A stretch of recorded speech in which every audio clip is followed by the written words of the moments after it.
Amis auditeurs, bonsoir. Amis auditeurs, bonsoir. Amis auditeurs, bonsoir, c'est toujours Evelyne, présentatrice du Mediafort sur la haute fréquence WUNR 1600 AM. Toute grande œuvre a besoin de la durée pour être réalisée.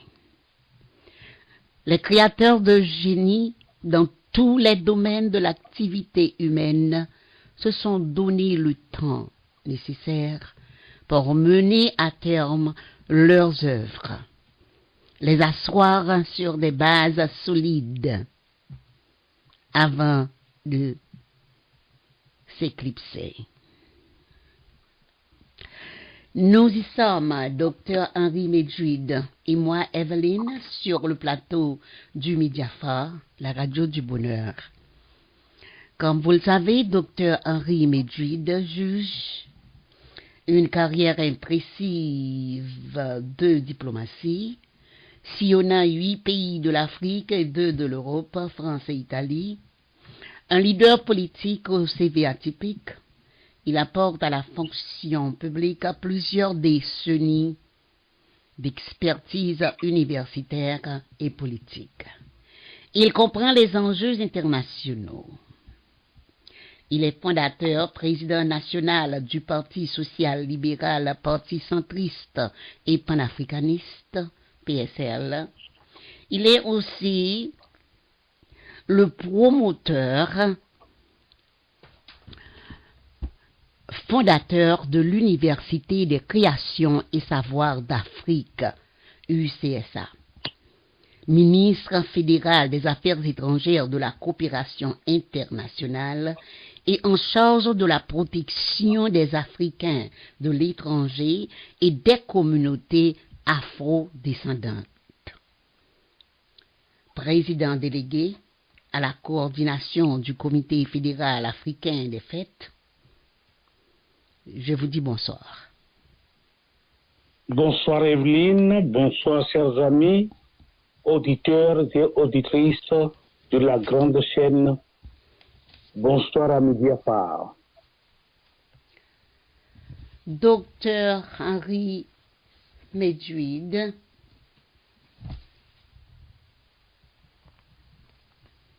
oui Evelyne.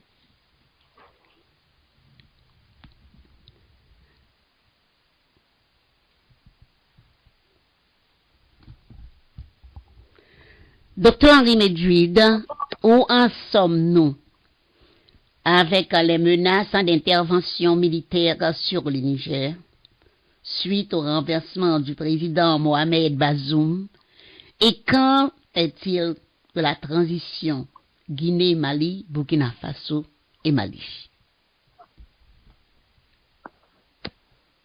Merci beaucoup Evelyne de nous poser cette grande question d'actualité sur l'Afrique. À un moment où la République populaire fédérale d'Afrique, que nous sommes en train de construire, est en train de lancer ses jalons pour commencer par s'implanter.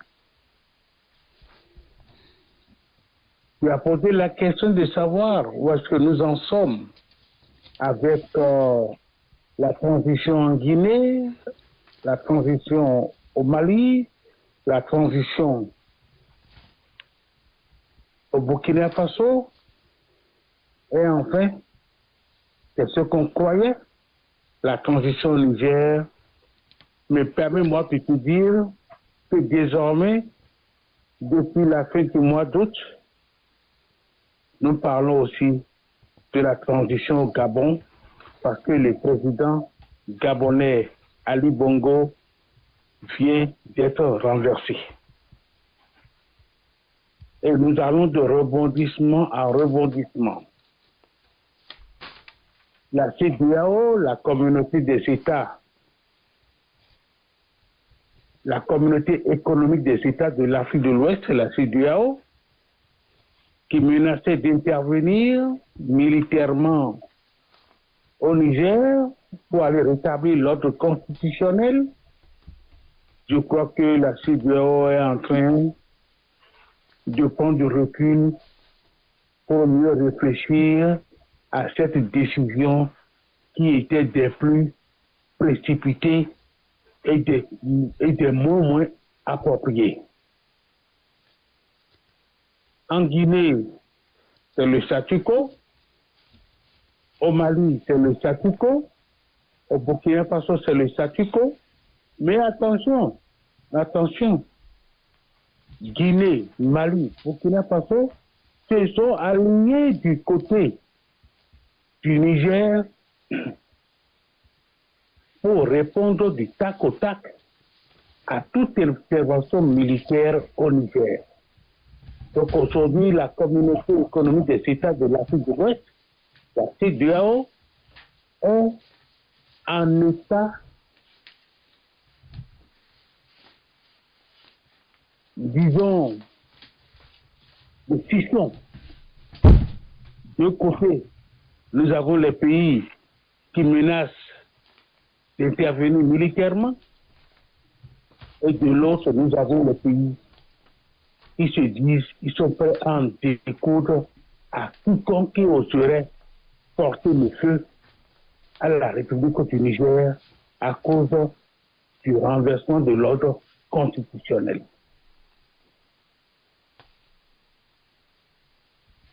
Et quand nous prenons le recul nécessaire au plan géopolitique, nous notons que il vaut mieux que tout se passe et que tout se passe par voie diplomatique, par voie de dialogue fructueux, parce qu'il s'agit de peuples frères depuis des millénaires. Quand nous parlons du Niger, quand nous parlons du Bénin Nord, quand nous parlons du Nigeria Nord, quand nous parlons d'une partie du Tchad, c'est les Haoussa. La majeure partie de la population, c'est les Haoussa. Vous pensez que des Haoussa peuvent aller tuer des Haoussa? Je ne crois pas. Et les Haoussa aussi, vous les retrouvez dans le Nord-Togo, vous les retrouvez en partie au Burkina Faso, vous les retrouvez en partie en Côte d'Ivoire, en partie au Mali. Les Haoussa, les Peuls, c'est de grandes populations. Soit elles sont nomades comme les Peuls, ou elles sont des peuples sédentaires, sédentarisés depuis des millénaires, comme les Haoussa. Le Niger, c'est les Haoussa, c'est les Germains. Donc aujourd'hui, c'est l'attentisme. Les peuples, les nations, les États ouest-africains s'observent. Pendant que en Afrique centrale, le même coup d'État qui est intervenu au Niger et on pousse la CEDEAO dans le dos pour aller agresser le peuple fier du Niger. Le même coup d'État intervient il y a de cela à peine 3 jours, et là c'est au Gabon. Il n'y a pas de menace. Au contraire, il y a de l'observation. Au contraire, il y a des appuis qui ne disent pas leur nom. Tout ça là, c'est réglé. Tout ça, c'est structuré par des mains invisibles et depuis l'étranger. Voilà pourquoi, Evelyne, nous devons être très fiers que nous soyons les acteurs de la République populaire fédérale d'Afrique. Parce que nous, on ne peut plus jamais perdre notre temps pour servir, encore une fois, comme le nègre de service. On ne peut pas être complice de notre propre maître, complice de notre propre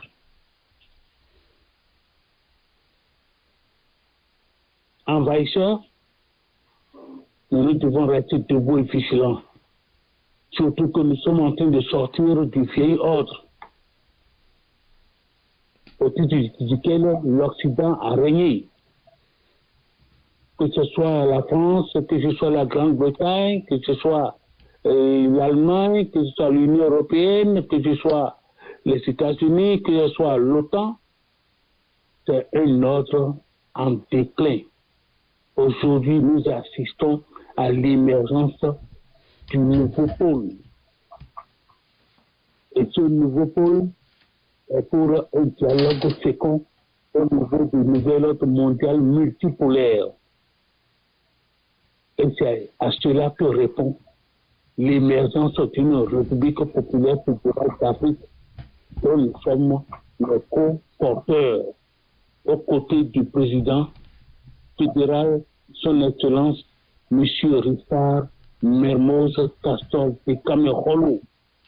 Une République qui désormais a son propre gouvernement fédéral, a sa constitution proclamée depuis le 30 décembre 2021 à Bamako. L'Afrique désormais est debout. Et quand cette république actuelle totalement établie, tomberont alors les frontières, les barrières qui font la force de ceux-là qui ont été les acteurs de la conférence de Berlin 1884-1885. C'est parce que ces acteurs-là qui se sont partagés l'Afrique sans que l'Afrique n'ait été invitée à leur table de négociation, ces acteurs leur force jusqu'à aujourd'hui que nous continuons de perpétuer, c'est les frontières artificielles érigées et qui divisent le peuple et qui divisent les nations.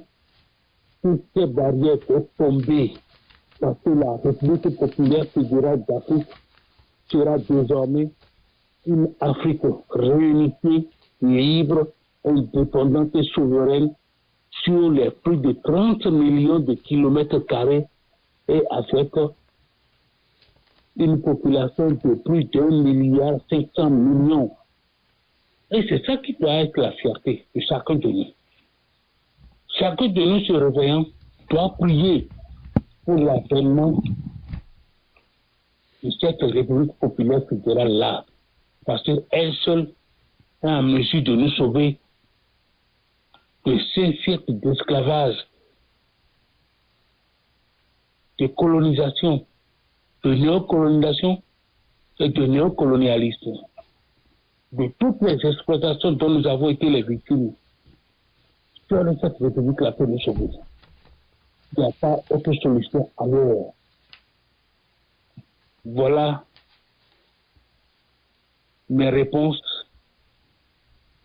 à ta question que j'ai beaucoup appréciée. Docteur Medjid, retournant au Gabon, il est oui dire que ce coup d'État est ce coup d'État provient en dehors du pays, non pas à l'intérieur du Gabon. Le capitaine est le neveu, je crois, si j'ai bien compris Ok, oui, docteur Medjid. Retournons au Gabon avec ce coup d'État que beaucoup de gens n'arrivent pas à comprendre. Le capitaine est le neveu du président déchu. Êtes-vous de cet avis? C'est ce qui nous parvient ici là.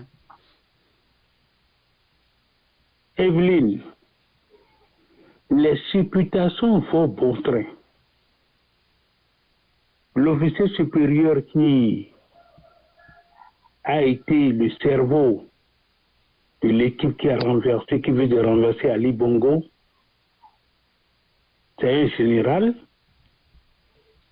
qui a fait toutes ses armes aux côtés de la famille Bongo, parce qu'il avait été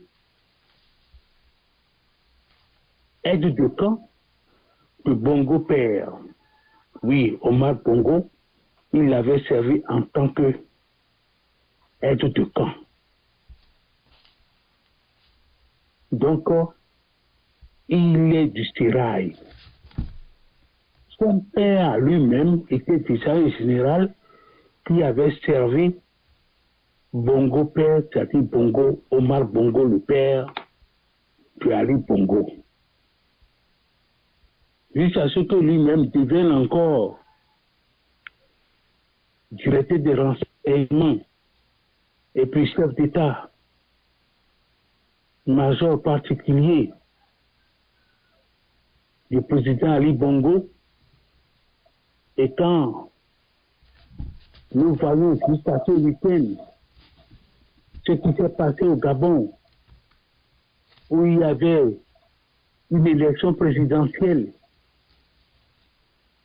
et comment les résultats de cette dernière élection présidentielle, comment ces résultats-là ont-ils été comptés? Oui, ça laisse perplexe, ça laisse un goût de trahison, un goût de complicité pour quelque chose qui n'est pas en faveur du peuple.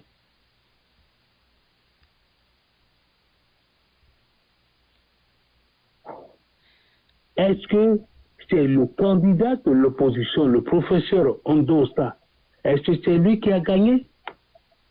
Si c'est lui qui a gagné, si les résultats ont été tronqués, ça veut dire que c'est à lui qui doit revenir le pouvoir.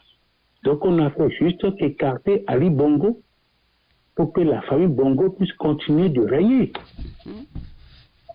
Donc il y a quelque chose là qui ne dit pas son nom, mais que le temps finira par révéler. Parce qu'aujourd'hui, le monde est devenu trop petit grâce aux réseaux sociaux. La jeunesse africaine est plus agorie que jamais. Donc, le nouveau général qui se positionne comme chef de l'État gabonais, moi je ne qualifie de rien, mais je me dis, attendons pour voir ce qui va se passer. Il est vrai qu'on a vu l'armée, on a vu la gendarmerie, on a vu la police, on a vu les populations jubiler. Mais c'était trop bon, trop facile pour qu'on y croie. C'était trop bon, trop facile pour qu'on n'y soupçonne pas quelque chose. Mais pour l'instant, Ali Bongo a été déposé. Sa famille, son fils aîné, a été arrêté, puis un certain nombre de dignitaires de ce régime-là. On les accuse de manipulation, on les accuse de faux. On les accuse de détournement massif. C'est la première fois que moi j'entends ça.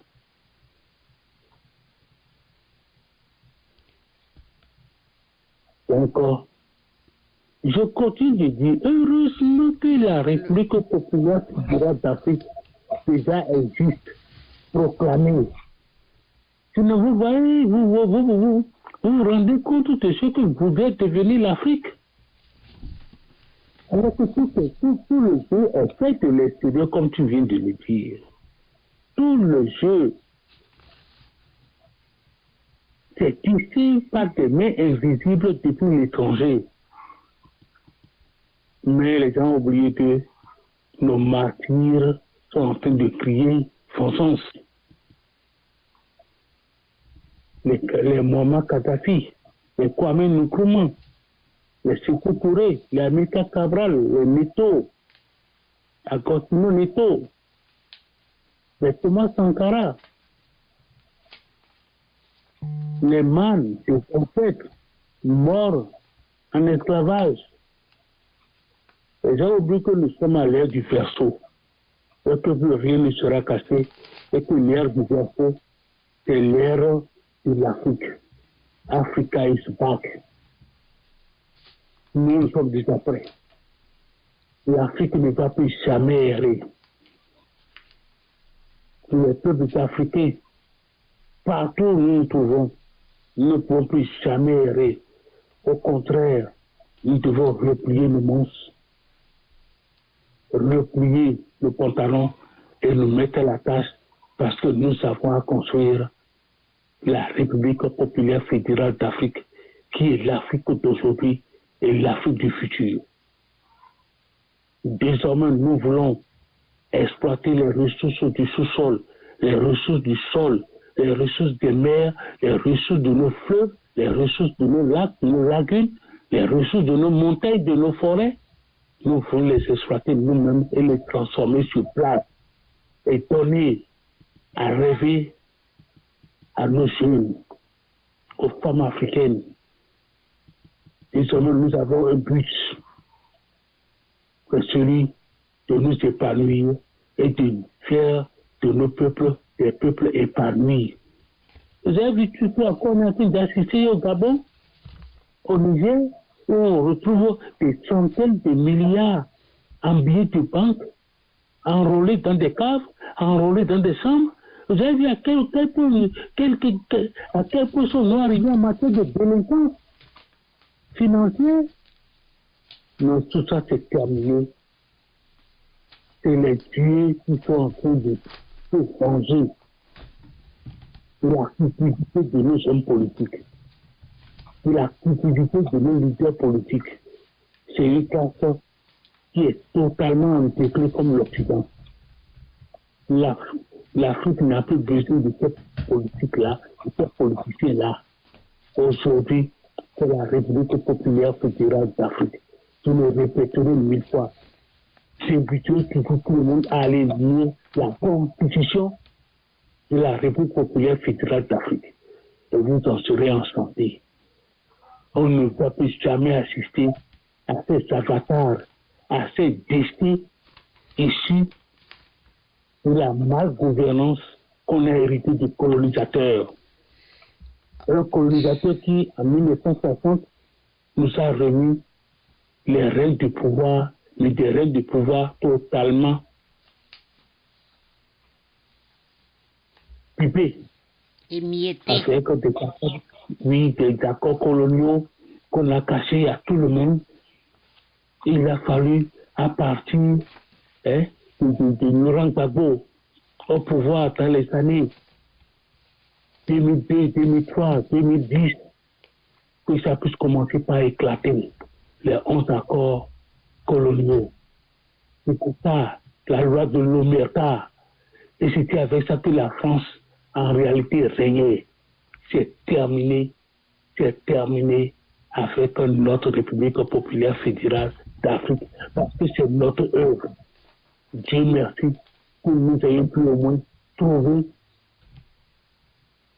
le cadre juridique qu'il nous fallait pour parler d'une voix unifiée, pour parler d'une voix unie,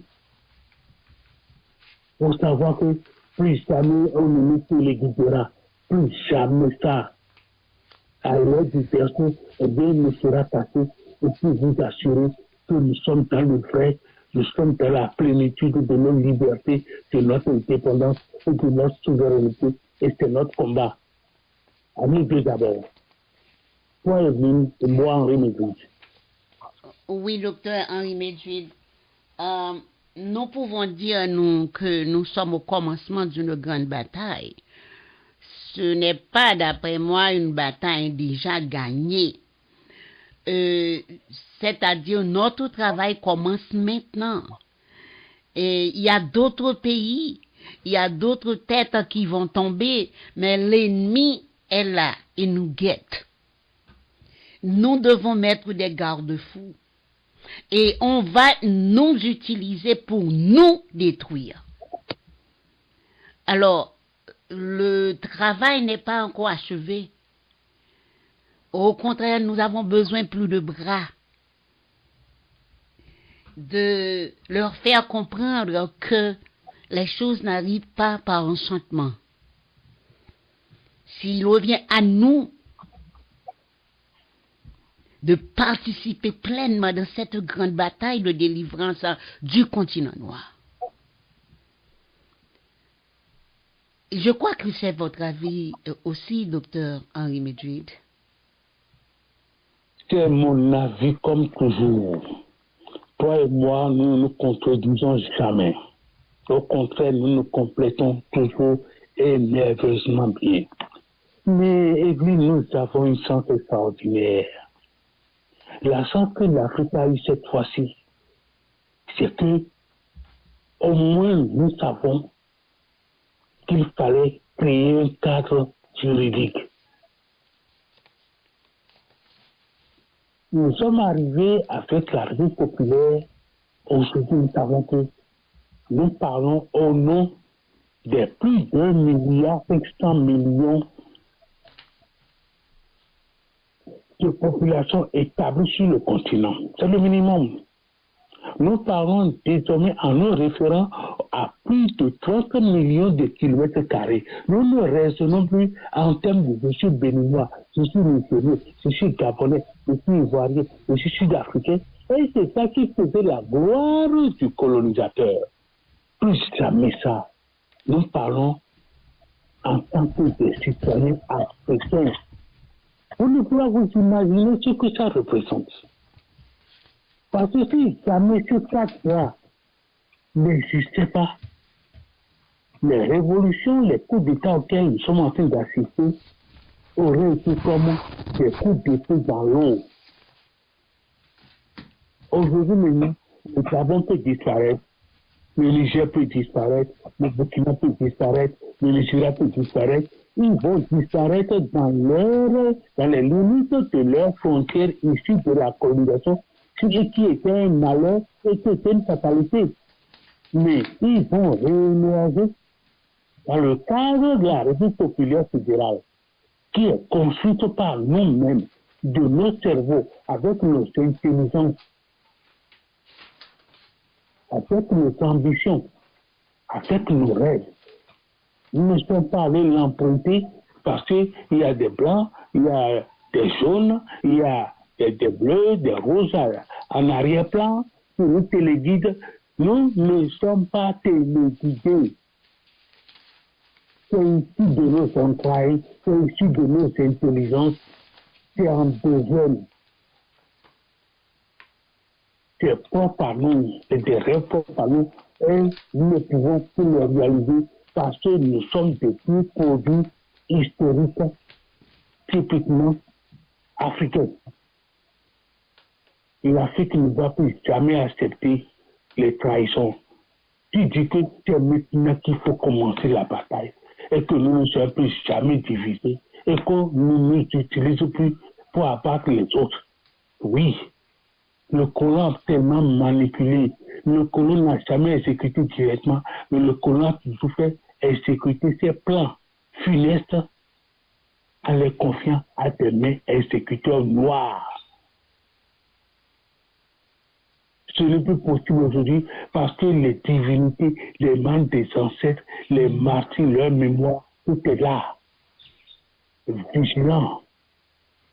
Et tout Africain, tout pareil idée peut affleurer, cet Africain est maudit parce qu'il ne pourra même pas exécuter son plan.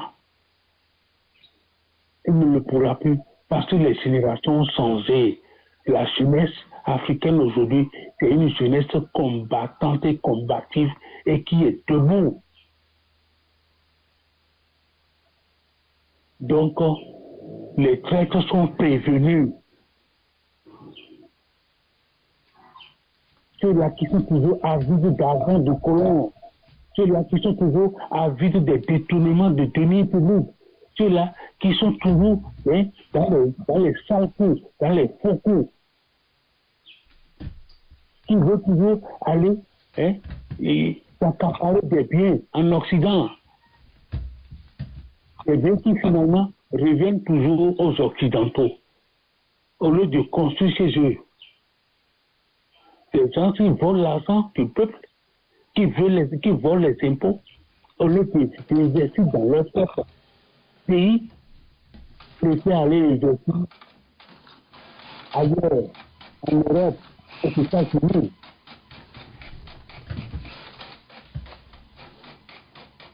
C'est terminé. Voilà, Evelyne.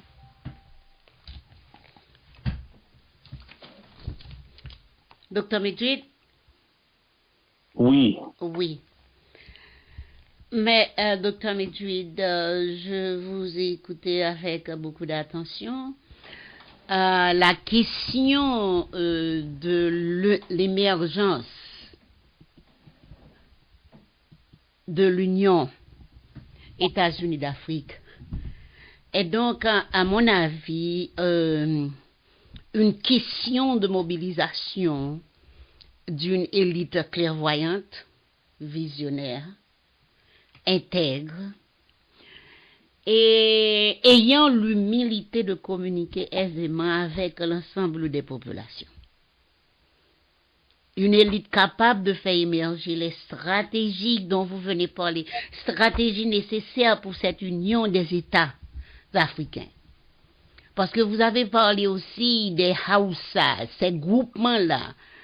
Et au Nigeria, il y a un problème de division. Il faut qu'il y ait unité pour que nous puissions, voilà pourquoi j'ai mis l'accent sur un travail ensemble pour arriver à aux États-Unis d'Afrique. Il y aura des garde-fous. Voilà pourquoi j'ai dit que notre travail vient de commencer. Et nous avons besoin que les autres fassent de même, se joindre pour que nous faisons des États-Unis d'Afrique une réalité. Parce que nous parlons d'unité, docteur Medjid, comme vous le savez. Le mot union est foncièrement une invention, un principe fondamentalement africain. Nous le savons.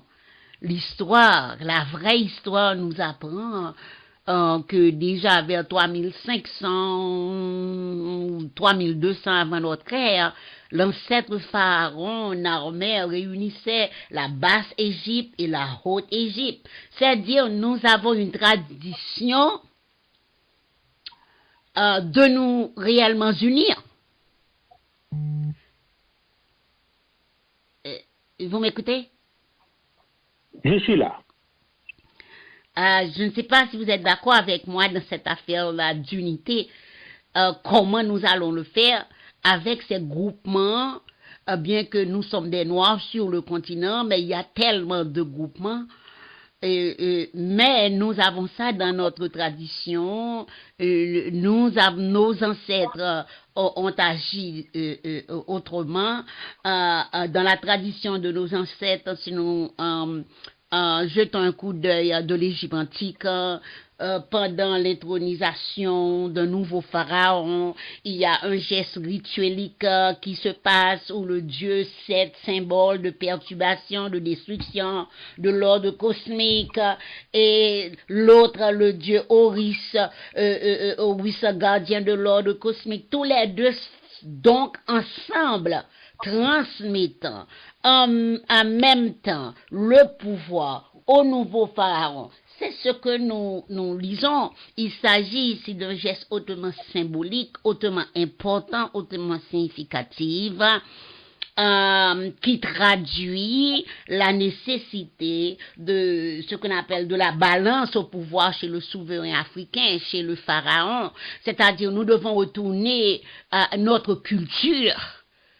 Parce que voyons sur le continent africain, 85% chrétiens, cela ne devrait pas. Nous devons retourner à notre alma mater comme le maître des garde-fous, comme les pays asiatiques l'ont fait. Mais si nous avons tous ces gens-là sur notre continent, nous avons un travail de Sisyphe devant nous. Evelyne, oui, j'adore quand tu es en introspection, quand tu es en exploration fondamentalement intime, et je reviens pour te rassurer. Premièrement, avec la République populaire fédérale d'Afrique, nous avons avancé beaucoup plus loin que le concept des États-Unis d'Afrique qu'on avait commencé par brandir avec Kwame Nkrumah. Kwame Nkrumah a commencé par l'évoquer depuis son accession au pouvoir dans les années 1956-1957.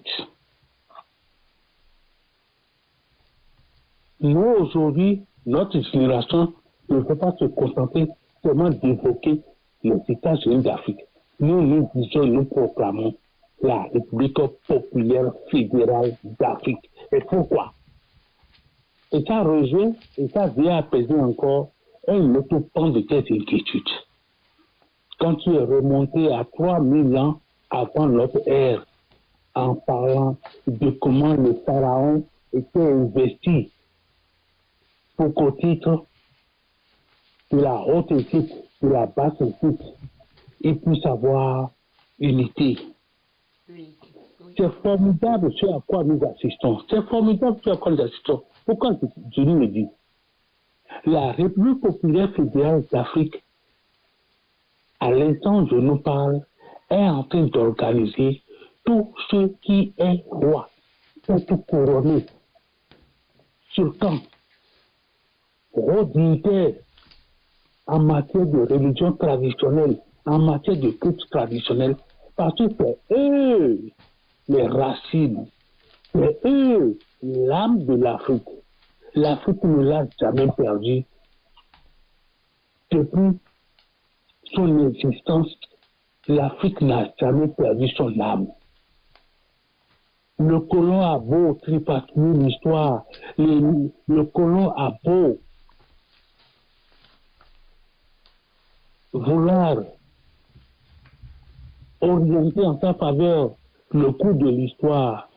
Ce n'est pas avec 5 siècles qu'on peut effacer la profondeur d'une vérité qui est multimillénaire. Notre Afrique est là, dans les profondeurs de nos âmes. L'Afrique est là, dans les profondeurs de nos forêts.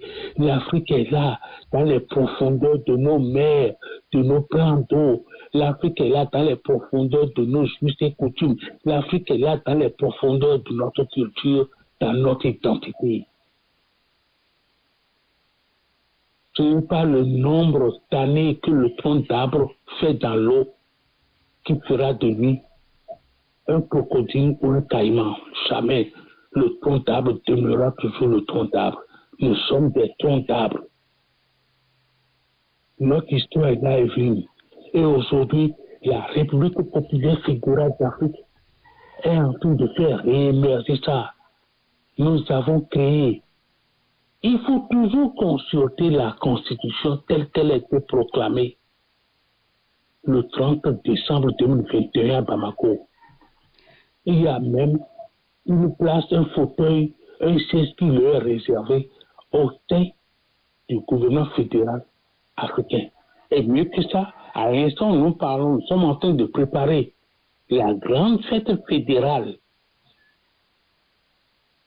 d'Afrique, c'est-à-dire la GRAFAS. Nous sommes en train d'y associer tout ce que l'Afrique compte comme ténor en matière de facteurs culturels, en matière de facteurs culturels, les facteurs ancestraux, ce qui fait notre identité, c'est eux qui nous poussent à longueur de journée. C'est les têtes couronnées, c'est les rois, c'est les almamis, c'est les empereurs, c'est les grands dignitaires du culte vaudou, du culte Sissi, C'est-à-dire l'Afrique vraie, l'Afrique profonde. Elle est présente au sein de la République populaire fédérale d'Afrique, mais composant avec les réalités d'aujourd'hui, qui sont les réalités de l'intelligence artificielle.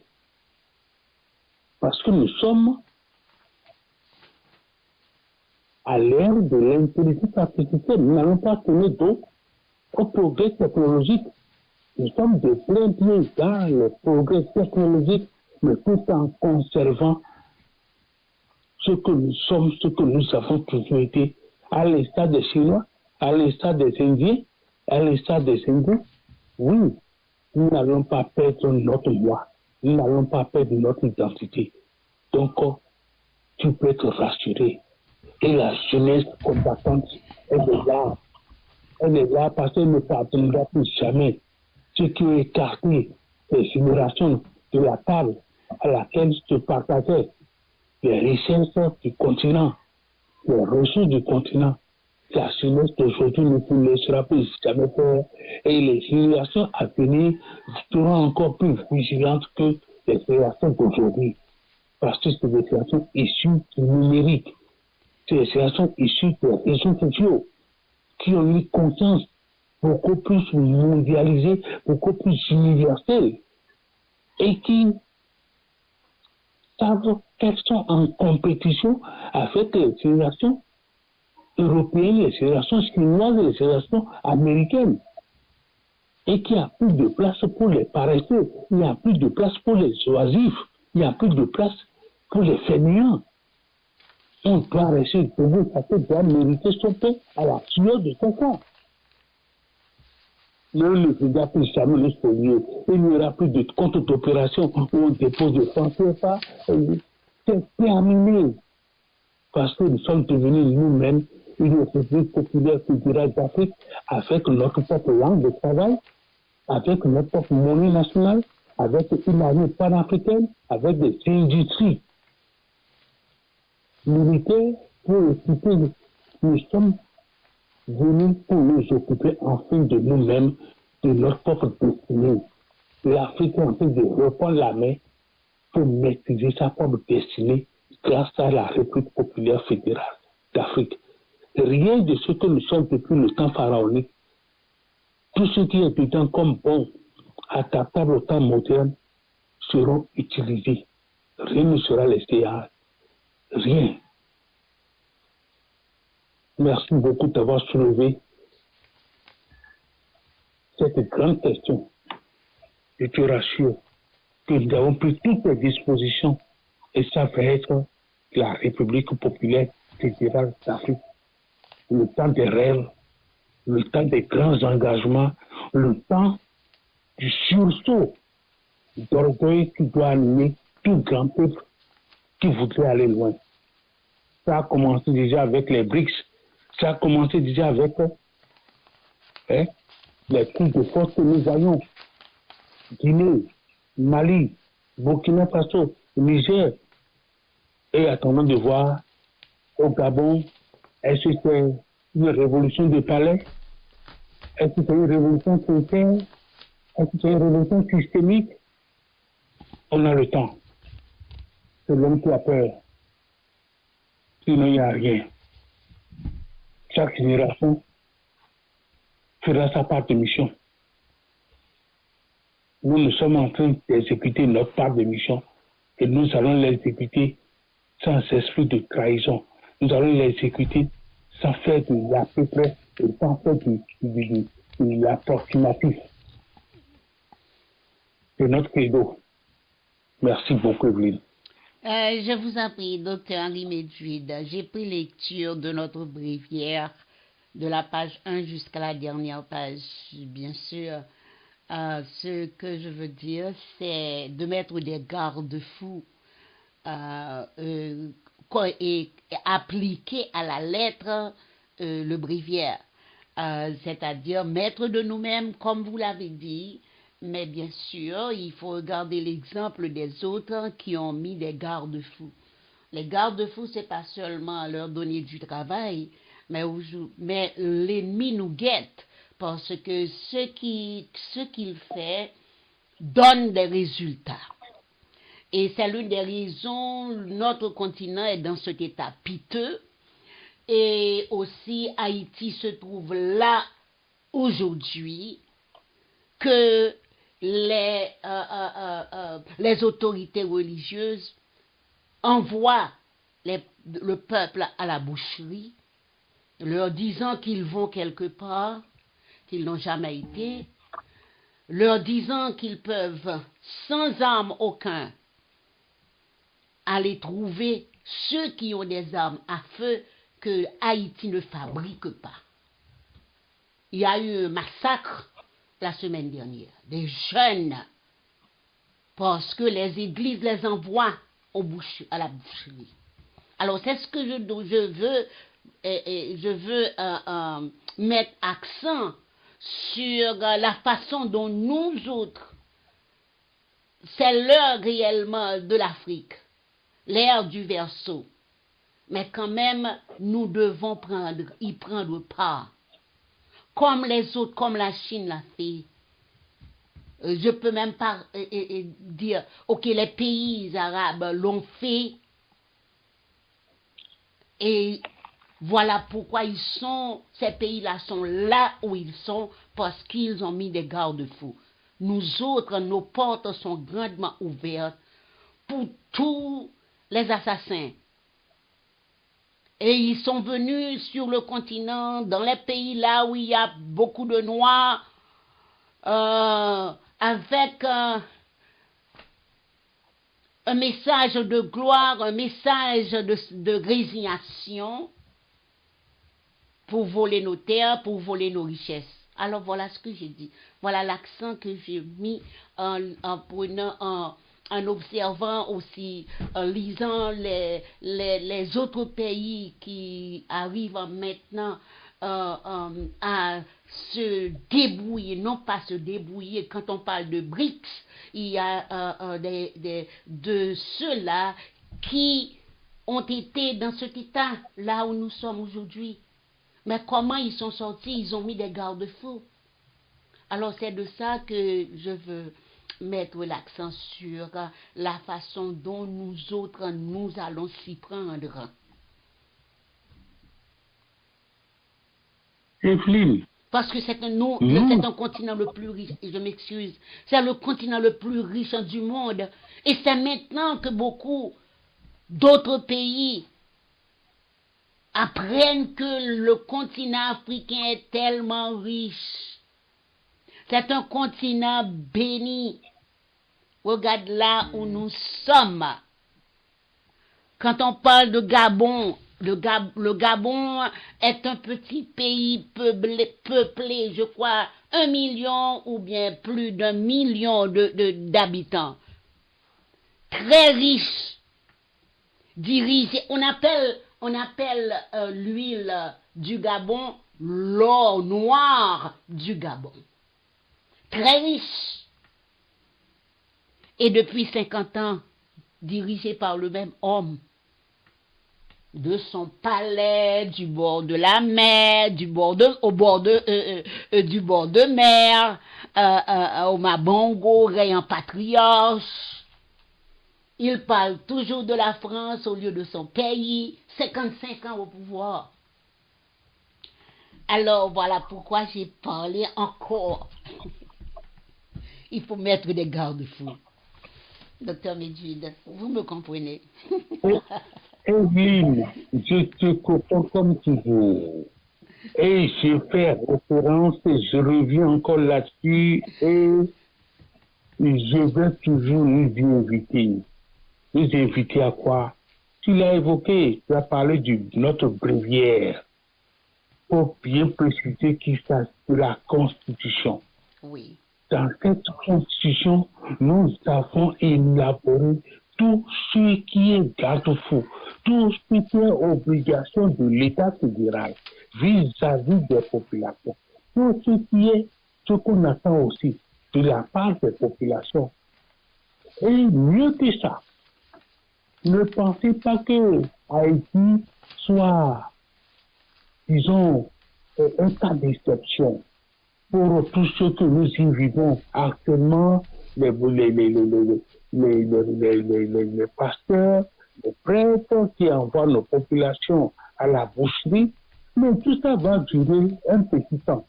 D'ici le 1er janvier 2025, tout ça c'est terminé. D'ici le 1er janvier 2025,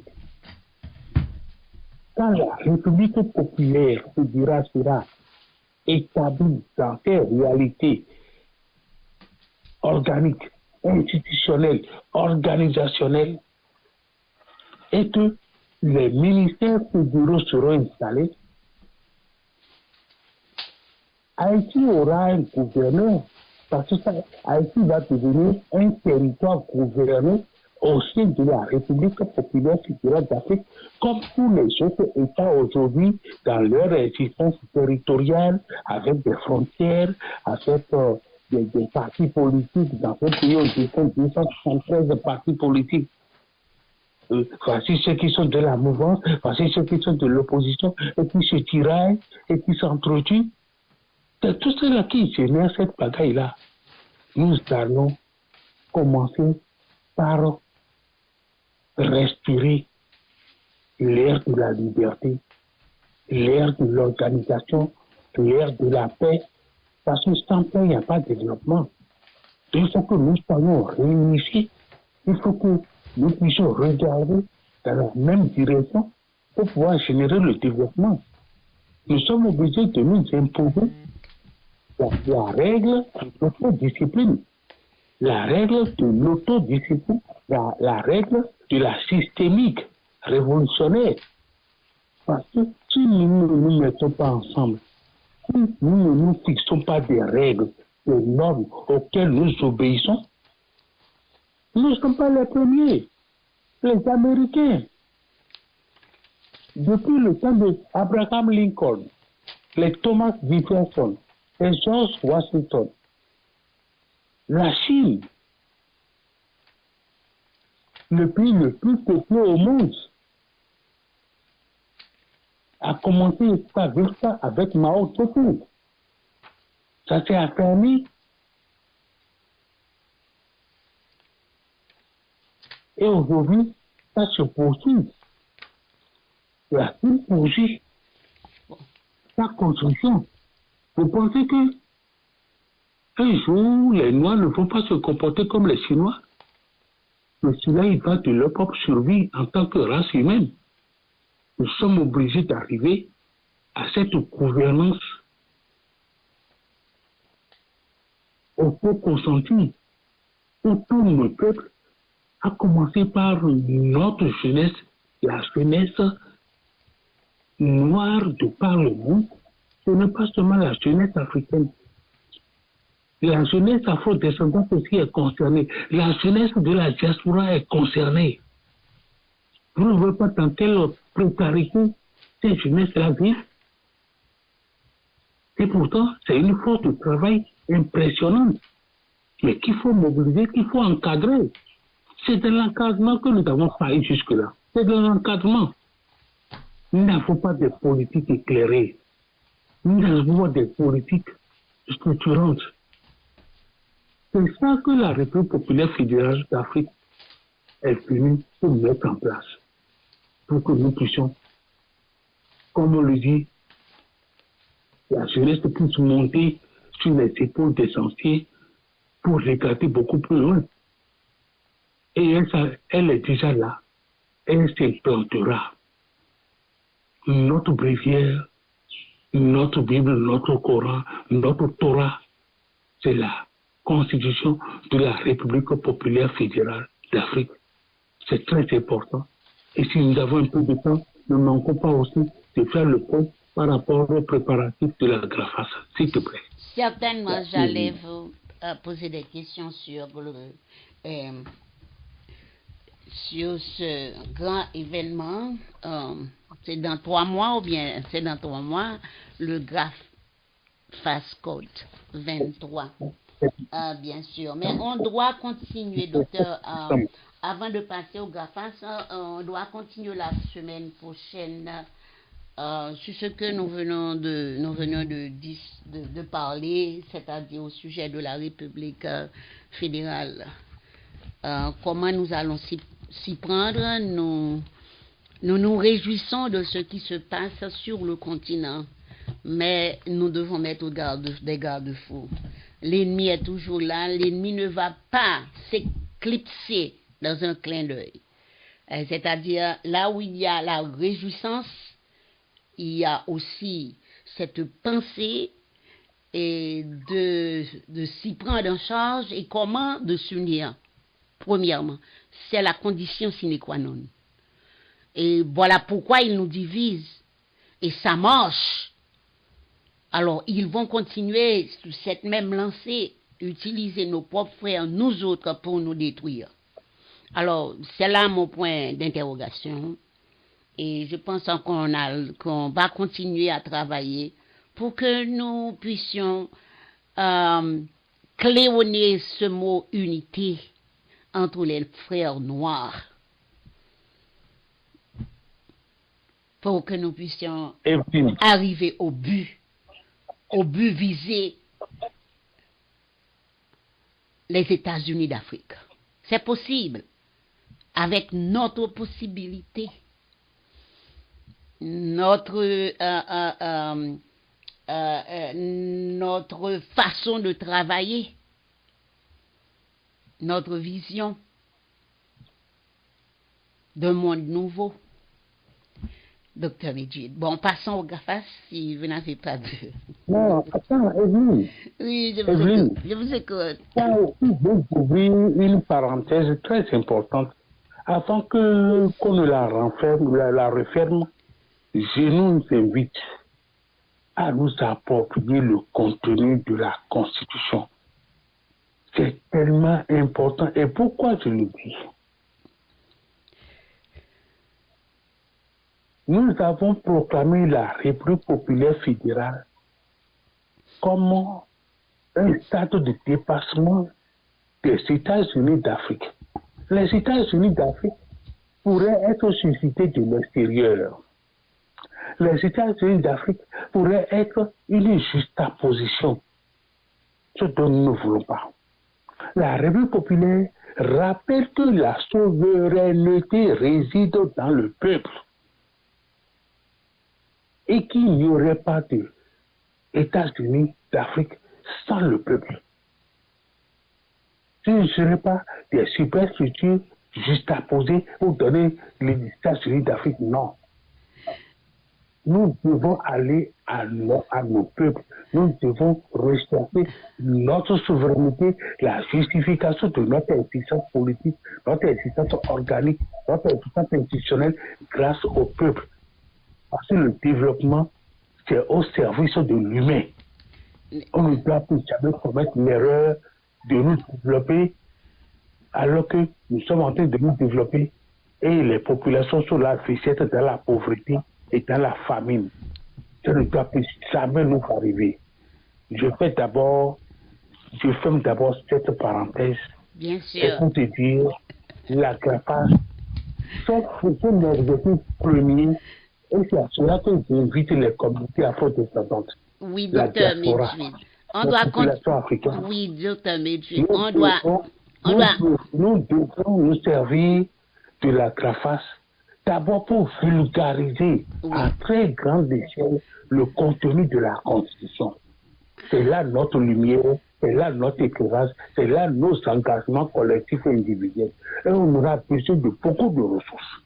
C'est pour ça qu'on a invité la grande fête fédérale d'Afrique à partir du 27 décembre jusqu'au 11 janvier, 27 décembre 2023, au 10 janvier 2024, parce que le 11, on commence par reprendre nos avions pour revenir vers les États-Unis, le Canada, Haïti, pour aller vers l'Europe, pour aller vers le Gabon, pour aller vers le Nigeria, vers tous les... Voilà. Ça nous sert de nous connaître. Ça nous sert pour la première fois de passer à un pacte de sang. Nous savons ce qu'on appelle un pacte de sang. un pacte de sang en civilisation noire, en civilisation africaine est inviolable. Vous voyez des chefs d'État qui jugent sur la Bible, des chefs d'État qui jugent sur le Coran, et pourtant ils sont les plus grands détourneurs au monde. Tu ne peux pas jurer sur un pacte de sang et le trahir. Tu ne peux pas.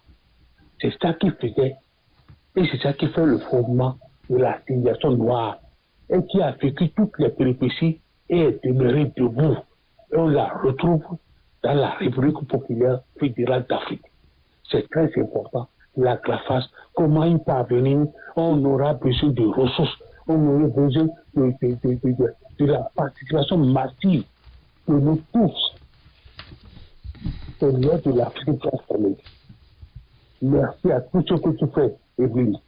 Merci. Tous ceux qui, à tes côtés, que ce soit en Haïti, que ce soit au Cuba, que ce soit dans les Caraïbes, que ce soit en Amérique latine, que ce soit aux États-Unis, que ce soit au Canada, que ce soit en Europe, partout sur le continent africain, continue la mobilisation pour que cette grande rencontre mondiale puisse avoir lieu.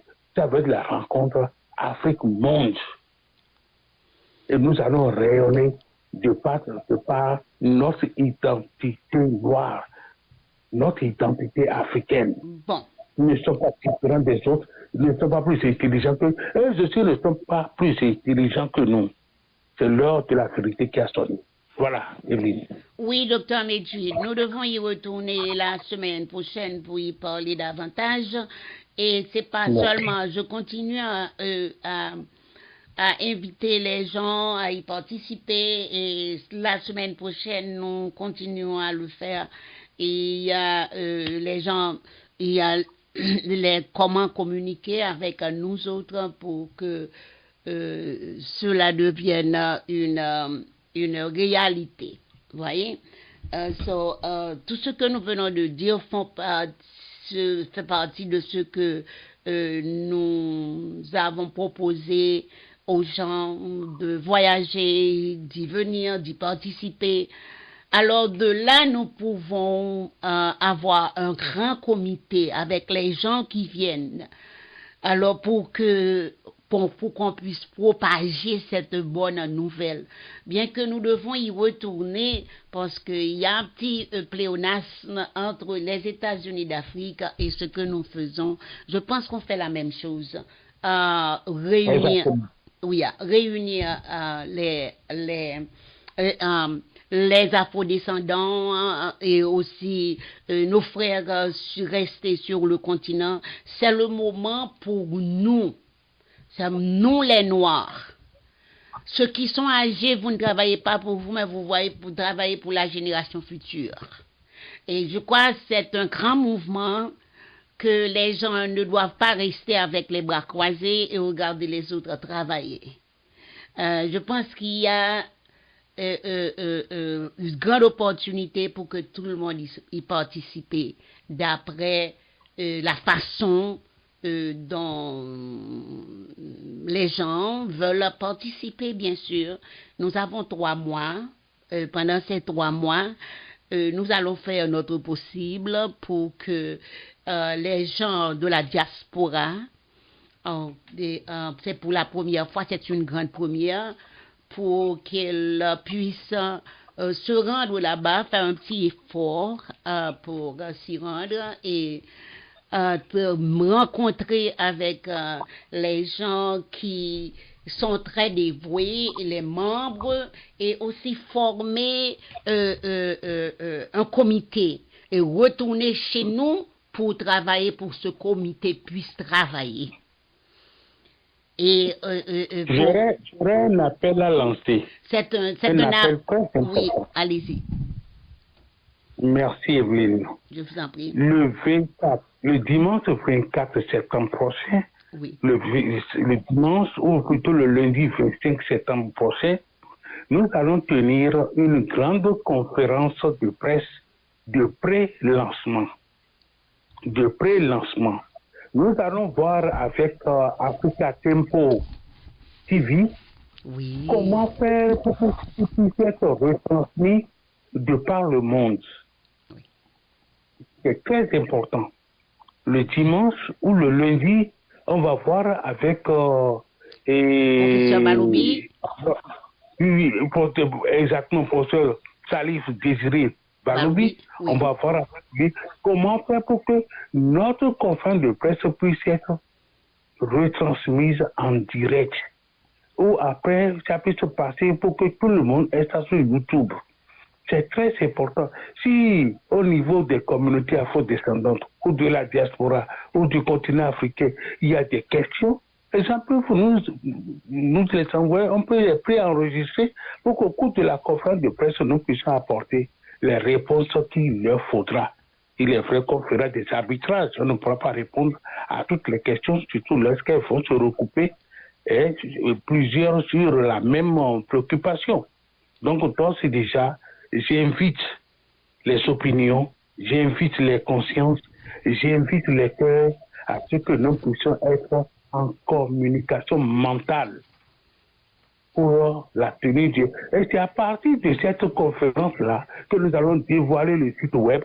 C'est à partir de cette conférence-là que nous allons lancer la grande marche qui peut nous conduire pour qu'à partir du 27 décembre prochain, nous puissions commencer la foire, le salon.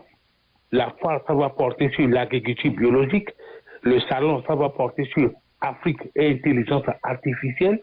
Nous aurons un colloque international les 4, 5 et 6 janvier, parce que les afro-descendants sont attendus à Cotonou à partir du 3 janvier, par la grâce des membres de nos ancêtres. Nous vous attendons le 3, vous serez à Cotonou. Les 4, 5 et 6, nous aurons le colloque international. Et les 7, 8 et 9, nous aurons la première édition des assises fédérales africaines sur l'agriculture biologique. Voilà ce que j'avais à mettre au cœur de nos réflexions et actions à partir de maintenant. Certainement, docteur Medjid, nous travaillons là-dessus et nous demandons nos auditeurs, il y en a beaucoup qui m'ont appelé, il y en a qui ont laissé des messages et il y en a d'autres qui n'ont pas laissé. Mais quand même, cette semaine, on va faire tout ce qu'on peut pour propager et aussi les faire avoir les dépliants, surtout nos amis à Cuba. Ils nous ont demandé, je leur ai envoyé aussi au Canada et partout. Alors, on va voir. Alors, comme j'ai dit, les gens qui seront présents, d'où ils sortent, formeront c'est-à-dire un groupe pour qu'ils puissent retourner chez eux et agrandir cela et propager cette bonne nouvelle. C'est notre bonne nouvelle, docteur Henri Medjid. Nous devons la propager. Nous ne pouvons pas la garder pour nous. Et jamais. Et ce que nous avons, c'est l'unité. On parle d'unité parce que c'est ainsi on parle de l'unité. On nous divise. Nous ne devons pas nous se laisser diviser si on veut atteindre le sommet. C'est ça. C'est ça. Bon, nous le jurons. Certainement. Nous avons la foi et nous travaillons d'arrache-pied pour que cela devienne une réalité. Bon, Amen. Sur ces mots, docteur Medjid, si vous n'avez rien à ajouter, je vous dis bonsoir. Bonsoir à toi, bonsoir à nos amis, nos meilleurs, les auditeurs et auditrices.